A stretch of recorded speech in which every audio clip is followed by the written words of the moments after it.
Assalamualaikum warahmatullahi wabarakatuh. Halo semuanya, jumpa lagi dengan saya Chow Sing Sing, kurator dari Podcast Horror Night Story. Halo, apa kabar semuanya? Semoga kalian pada sehat semua ya. Dan seperti biasanya, pada malam hari ini saya kembali dan akan membawakan sebuah kisah mistis untuk kalian semua. Kisah mistis kali ini saya dapatkan dari Kaskus, dari akunnya Mbak Lady Diana. Jadi Mbak Lady Diana ini menceritakan tentang pengalaman mistisnya ya. Seperti apa pengalaman mistisnya? Mari kita simak. Tahun 2014, rumah kami terkena penggusuran. Akhirnya kami pun mencari kontrakan. Setelah mencari sekian lama, kami pun mendapatkannya. Hanya saja kontrakan itu terlalu kecil, 3x7, dari depan hingga mentok ke belakang, dan ada di gang sempit yang buntu, sehingga sulit untuk mama melakukan aktivitas memasaknya.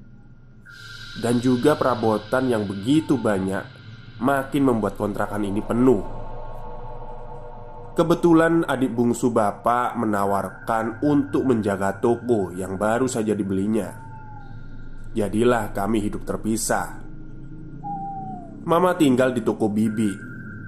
Bapak yang pagi hari mengantarkan es dan siang hari setelah selesai pergi ke tempat mama dan menginap ke sana.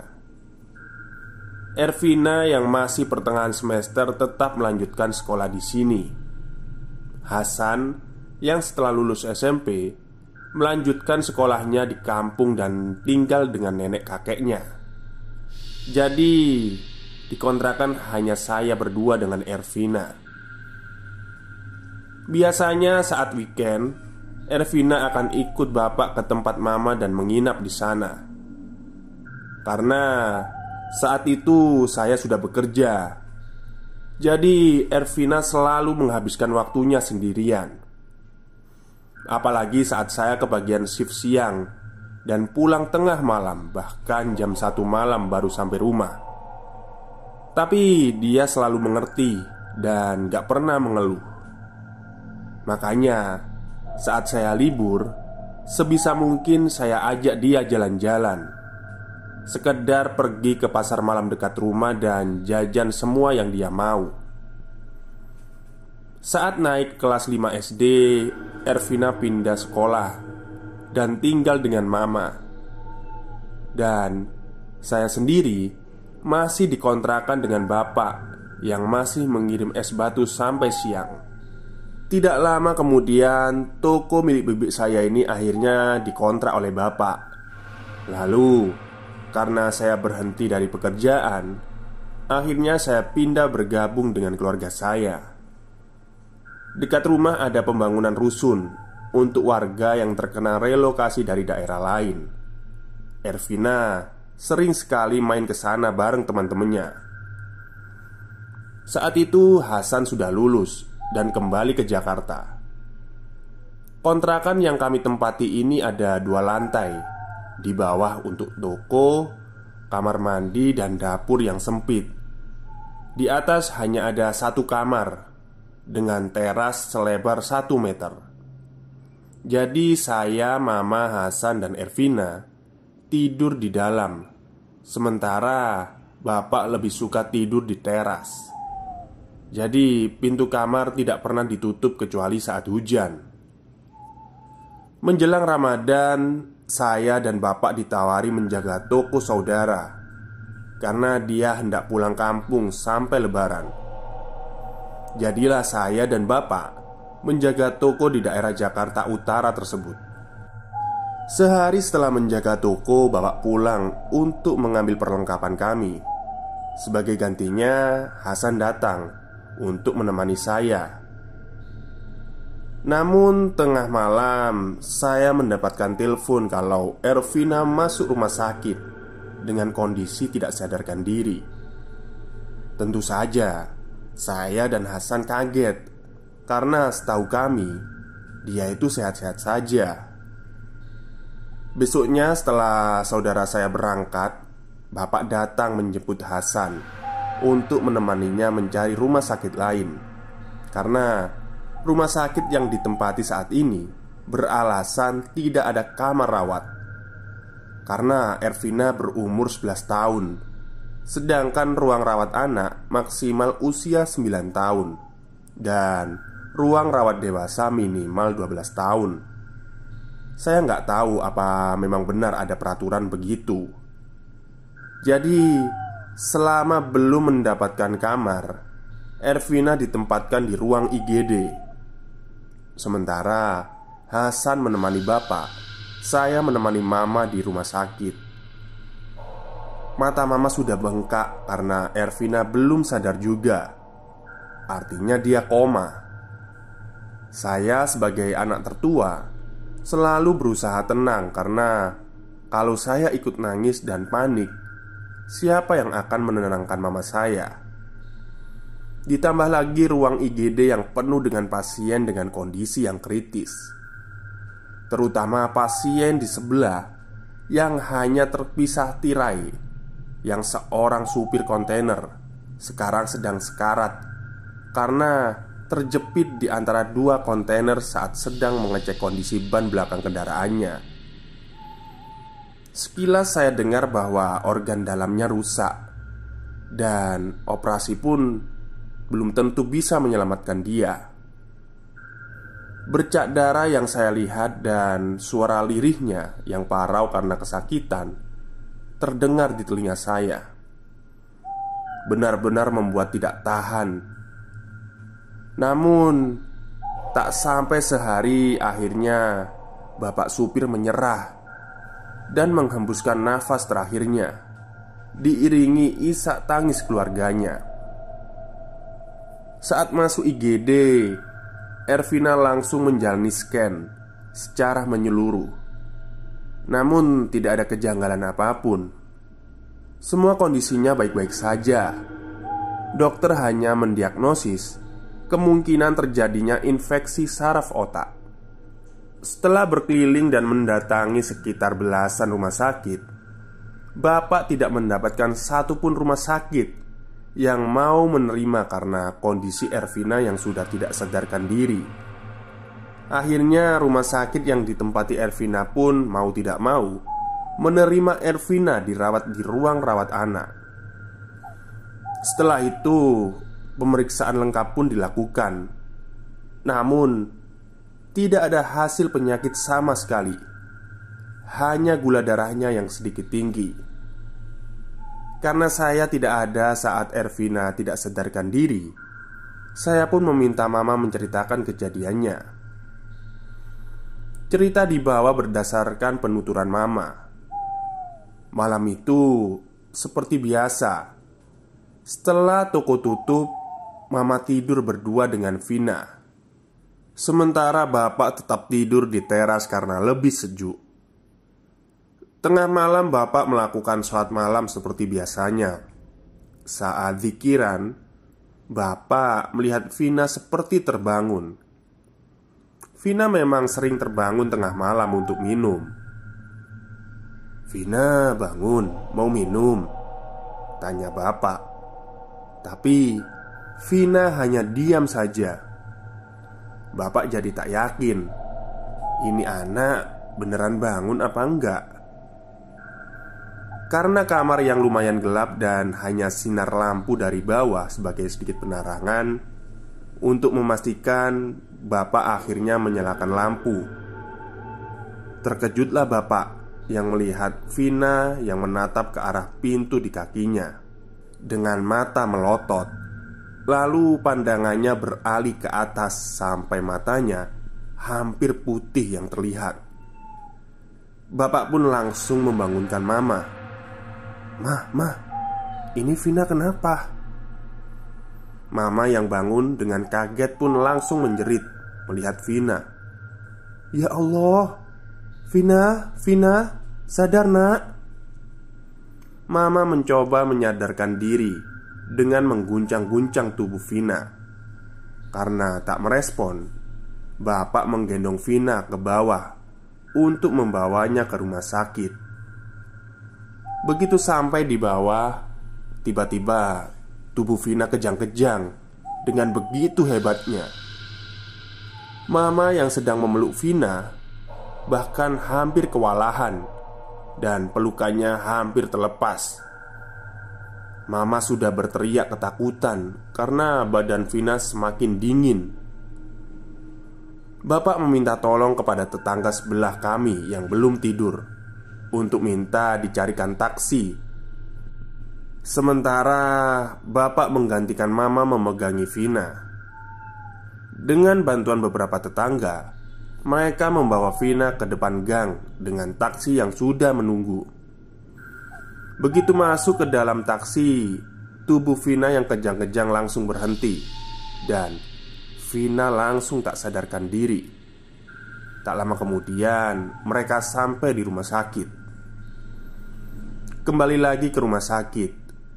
Karena tak ada penyakit yang ditemukan, kami pun sempat bingung. Dan pihak rumah sakit juga tidak bisa memberikan pengobatan tanpa adanya kepastian sakit yang diderita.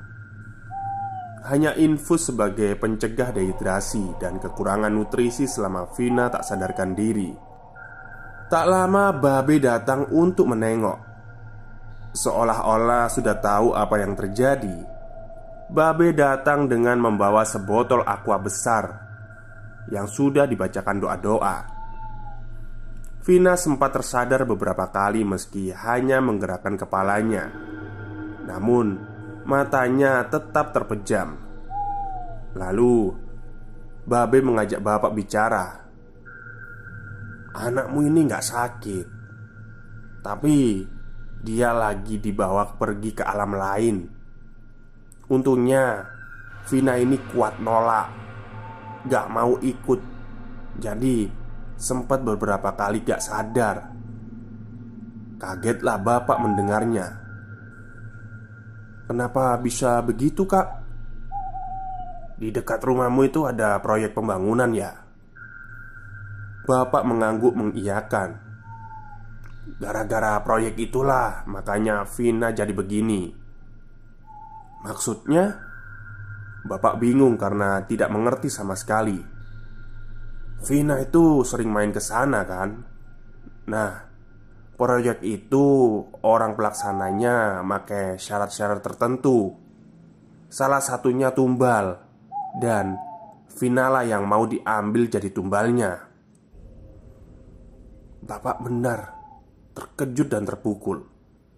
Bahkan badannya terlihat gemetar menahan perasaan di dalam hatinya. "Nanti kalau Vina sadar, coba tetesin air yang saya bawa ini ke matanya dan diminumkan ke dia. Jangan lupa ngajiin terus setiap hari, jangan sampai putus," pesan Babe sambil menepuk pundak bapak lalu menenangkannya. Dan saat Vina kembali sadar meski cuma sedikit menggerakkan kepalanya dan merintih pelan, bapak segera mengambil air dengan sedotan untuk meneteskannya di mata. Namun anehnya, kedua tangan Vina segera menutupi matanya, seolah-olah tahu maksud bapak dan tidak ingin bapak melakukannya. Padahal matanya terpejam rapat dan tak mungkin dia melihat. Lagi-lagi keanehan terjadi. Bapak tidak bisa menggerakkan tangannya sedikit pun. Bahkan setelah dibantu Om Sam, sepupu bapak yang sedang ada di situ. Akhirnya sedotan diberikan ke mama. Bapak memegangi tangan kanan Vina dan Om Sam memegangi tangan kiri Vina. Benar-benar tak masuk akal. Tenaga dua lelaki dewasa bahkan tak sanggup melawan tenaga anak umur 11 tahun. Ditambah kondisinya yang sedang tidak sadar. Akhirnya setelah bapak membaca ayat kursi dan sholawat dan juga beberapa surat pendek, mama akhirnya bisa meneteskan air ke kedua mata Vina. Setelah 3 kali air berhasil diteteskan dan sedikit diminumkan dengan sedotan, akhirnya Vina bangun dan membuka matanya. Yang terjadi pertama kali saat dia sadar adalah menangis sejadi-jadinya.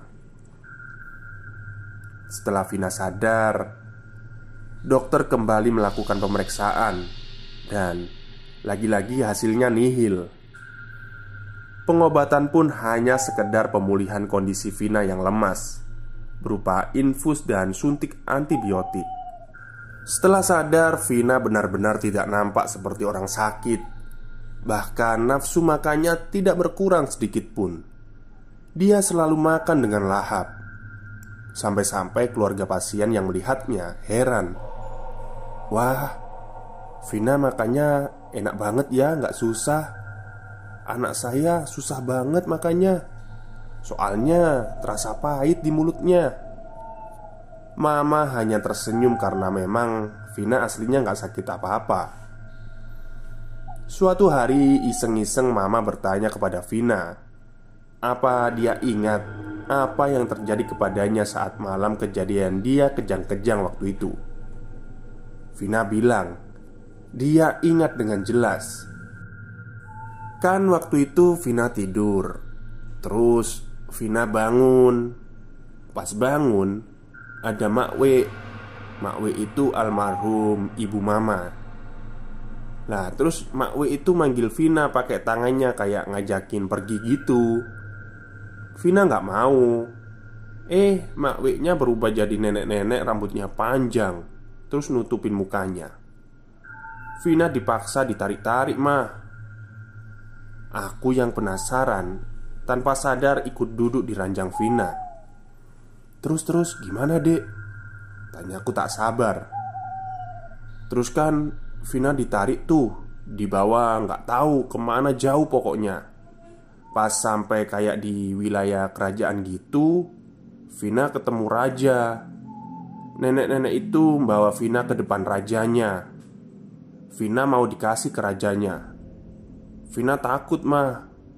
Vina nangis di sana teriak-teriak, nggak mau.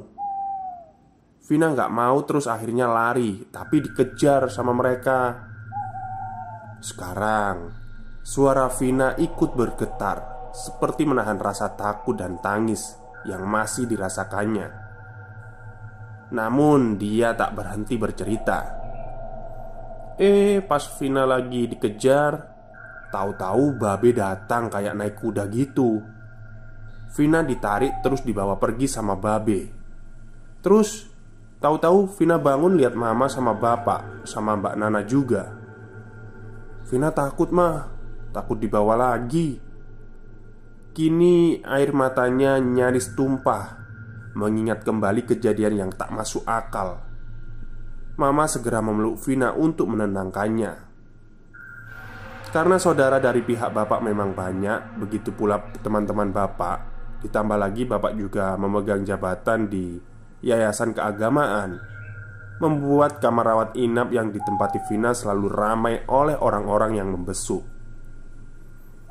Karena Vina dirawat di kelas 3, para keluarga pasien yang ikut dirawat di sana sampai heran dengan banyaknya orang yang datang membesuk setiap hari. Ditambah lagi tetangga di sekitar rumah lama kami dan juga tetangga baru di tempat tinggal kami yang sekarang. Jadi cukup kewalahan juga kami dengan puluhan pembesuk setiap hari. Seperti hari itu saat teman-teman pengajian bapak datang membesuk sekitar jam 8 malam. Bapak sibuk menemani temannya di balkon ruang rawat inap. Sementara saya dan mama sedang menemani Vina setelah selesai mengaji di sampingnya. Tiba-tiba saja Vina menangis histeris sambil menutup wajahnya. Bapak yang sedang ngobrol kaget mendengar Vina menangis. Begitupun para tamu yang datang membesuk. Bapak segera menghampiri Vina. "Kenapa, Nak?" tanya bapak sambil mengelus kepalanya. Itu, Pak, nenek-neneknya datang lagi." Vina masih terus menangis sambil menutupi wajahnya. "Di mana nenek-neneknya?" tanya bapak lagi. Itu di luar pak, di pintu. Vina istighfar ya, baca surat-surat pendeknya sama ayat kursinya juga, ucap bapak. Mama dan saya langsung melanjutkan lagi membaca Al-Quran di samping Vina sampai dia terlelap tidur. Setelah beberapa hari kemudian, akhirnya Vina diperbolehkan pulang. Saat itu saya sudah kembali menjaga toko dengan Hasan di tempat saudara saya. Hari-hari pun berlalu dengan tenang. Vina juga sudah kembali ke sekolah setelah absen hampir sebulan lamanya. Namun ketenangan itu tak berlangsung lama. Saat itu Vina pingsan di sekolah dan kemudian diantar pulang oleh teman-temannya. Setelah ditanya, Vina kembali melihat sosok nenek itu sedang berdiri di luar kelasnya. Setelah itu tak terhitung berapa kali Vina pulang dari sekolah karena menangis histeris atau pingsan yang disebabkan oleh gangguan yang dilihatnya. Bapak pun kembali menemui Babe. Dan benar saja, menurut penjelasan Babe, makhluk itu belum merelakan kegagalannya dan masih ingin terus membawa Vina.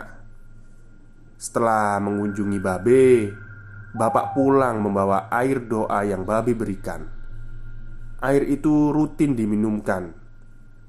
Keadaan mulai membaik lagi dan Vina pun tak lagi melihat sosok itu.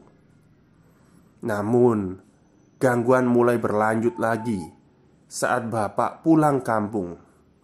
Karena Vina ini emang susah diatur kalau soal main, dan yang ditakuti cuma bapak, sehingga omelan mama dan kakak-kakaknya tidak membuatnya jerah sedikit pun.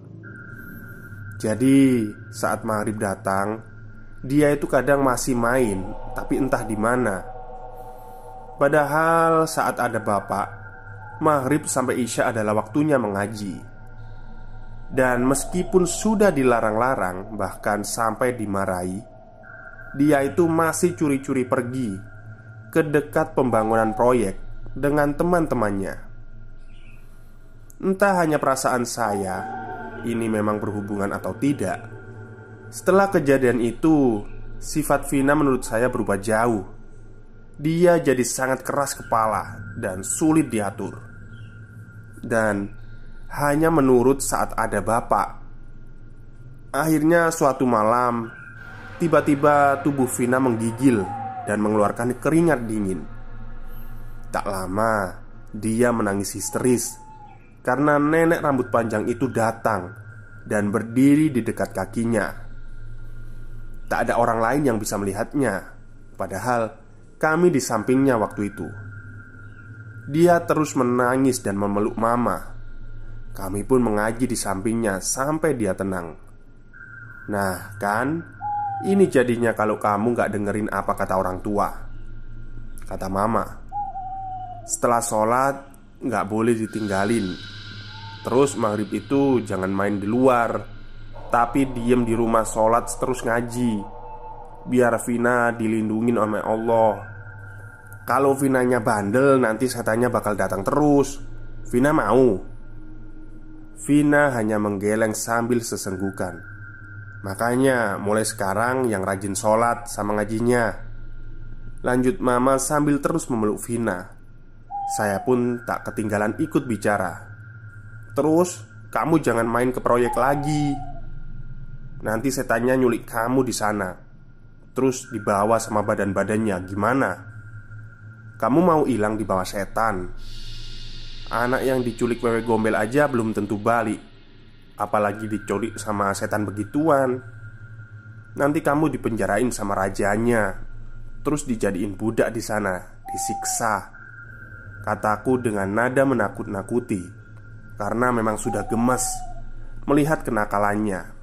Alhasil, saya dapat cubitan dari mama di paha, ditambah pelototan mama ke saya. Saya sih cuma nyengir aja. Gangguan itu memang tak sepenuhnya hilang. Vina masih sering melihat si nenek, namun dengan jarak yang cukup jauh dan tak bisa mendekat. Sementara itu, memang Vina ini jadi agak sensitif terhadap hal-hal gaib. seperti kejadian yang belum lama terjadi. Saat itu Vina sudah lulus SD dan baru saja masuk SMP. Namun hobi ngelayapnya tak kunjung hilang. Saat itu Vina lagi asyik bercanda di depan kontrakan bareng anak tetangga yang belum tidur. Lalu mama keluar toko dan memanggil Vina. "Vina, pulang. Belum sholat isya kamu. Udah disuruh dari tadi sampai udah jam 10 malam gini, belum isya juga." Mama mulai mengomel. "Iya, iya," Vina menjawab sambil ngedumel. Masuklah dia ke dalam rumah, tapi malah langsung naik ke atas. Disuruh sholat malah langsung naik ke atas, bukannya ambil air wudhu dulu. Hasan pun ikut mengomel, karena memang kamar mandi hanya di bawah. Di atas ini lumayan luas, ada kasur dan 2 lemari.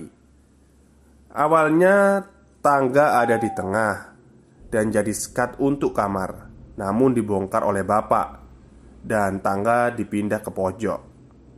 Jadi ruangan ini los sampai pintu. Di depan pintu ada balkon selebar 1 meter sebagai tempat menjemur pakaian. Saat mama lagi asyik ngobrol dengan tetangga, lalu saya dan Hasan juga lagi jaga toko, tiba-tiba Vina berteriak dan berlari turun. "Mama! Kenapa? Mama yang mendengar teriakan Vina segera masuk ke rumah dan menghampiri Vina. "Itu mah, tadi kan Vina lagi main gambaran, terus sapu yang di pintu jatuh. Pas Vina noleh di pintu, ada cewek pakai baju putih, rambutnya panjang, berdiri liatin Vina." Memang kami semua mendengar suara sapu jatuh setelah sekelebat angin dingin menghembus ke arah rumah. Lalu setelah itu disusul gerimis kecil yang turun. Nah kan, itu Vina diliatin biar Vina sholat, makanya sholat sana, kata mama. "Takut mah," Vina merajuk. "Ya udahlah, sholat di bawah aja di kamar mama. Sini mama temenin." Saya pun cuma ketawa, nyeletuk ngeledekin dia. Lagian disuruh sholat malah main gambaran. Dikerjain kan jadinya. Paling dia sudah ada di sana ngeliatin kamu main gambaran, tapi kamunya gak noleh-noleh. Makanya dijatuhin dah tuh sapu biar noleh. Vina makin cemberut kesal karena diledek. Akhirnya saat malam tidak ada yang berani naik ke atas. Barulah saat mama ikut naik dan tidur di sana, Hasan dan Vina mau tidur. Bahkan besoknya setelah dibangunkan mama untuk sholat subuh, mereka berdua langsung turun. Setelah sholat karena mama juga turun untuk siap-siap buka toko. Sampai maghrib pun tak ada yang berani naik ke atas. "Loh, kok lampunya belum dinyalain? Kan udah gelap." Saya yang mampir ke toko heran saat pergi ke dapur dan juga di bawah tangga, melihat di atas masih gelap. Hasan pun nyeletuk, "Mbak aja yang nyalain lampunya." "Ya elah, laki kok takut," ledek saya kepada Hasan. "Udah sana nyalain," kata Hasan bersunggut kesal. Dengan berbekal senter HP, saya naik ke atas dan kondisinya benar-benar gelap karena semua pintu baik yang di depan dan di sebelah kanan tertutup rapat. Setelah menyalakan lampu, saya kembali turun. "Dah, naik sana. Sholat udah maghrib dari tadi juga," kataku Vina. "Enggak ah, takut. Sholat di bawah aja," jawab Vina sambil nyengir. Oke, terima kasih banyak kepada semuanya yang sudah mendengarkan podcast saya malam ini. Dan terima kasih kepada Mbak Lady Diana atas ceritanya. Ya memang ceritanya agak membingungkan ya. Tapi kalau baca tweetnya itu saya rasa lebih mengerti daripada mendengarkan. Baik, itu saja cerita pada malam hari ini. Semoga Anda semua terhibur. Selamat malam dan selamat beristirahat.